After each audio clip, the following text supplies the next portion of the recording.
So here we have the Vauxhall Mokka SE on a 16 plate. I'm going to start off by showing you around the outside of the car, and then we'll hop in and run through some controls on the inside.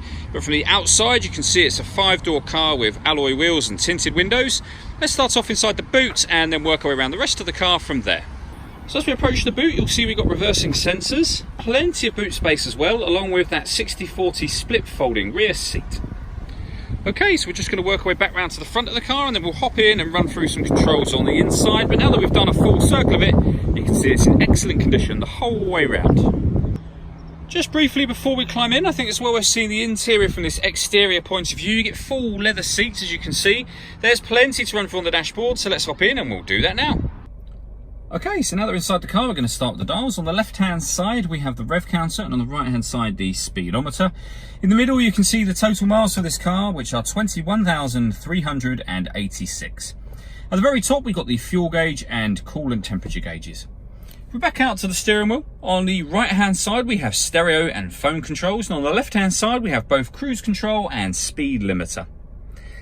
Over in the centre we have the main stereo screen for the car, and this is where you compare your phones. So hit that button and then just follow the instructions up on the screen from here to connect your phone.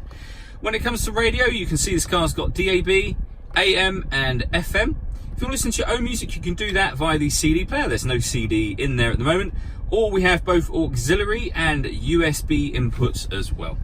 Working our way down, you can see the CD player just there, the main volume for the stereo, and the buttons I was using just a moment ago. Beneath that, we've got dual zone climate control. So you can adjust the passenger temperature, the driver temperature, fan speed up, and of course down from here.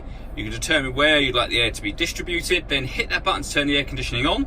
Same again to turn it off, or hit auto, and the car will now maintain the temperatures you've asked for by taking full control of the fan speed for you. You can override that at any time you wish to, and any adjustments you make down here also show up on the main screen as well. On top of that, we've got heated driver seat with 3 different heat settings, and the same on the passenger side, and a heated steering wheel as well. Under that, we have the button to turn off the parking sensors, and this one turns off the stop and start. So this car is designed to cut out when it's stationary in traffic, which will save you fuel. You can turn that system off from there. Then we have a 12-volt charging socket, and underneath this cap here, the USB and auxiliary inputs that I mentioned a moment ago. And finally, a 5-speed manual gearbox. All that leaves me to say is thank you for taking the time to watch this video. If you'd like to come and see the car in person and have a test drive, please feel free to call any of our MJA sites. We'd love to hear from you soon.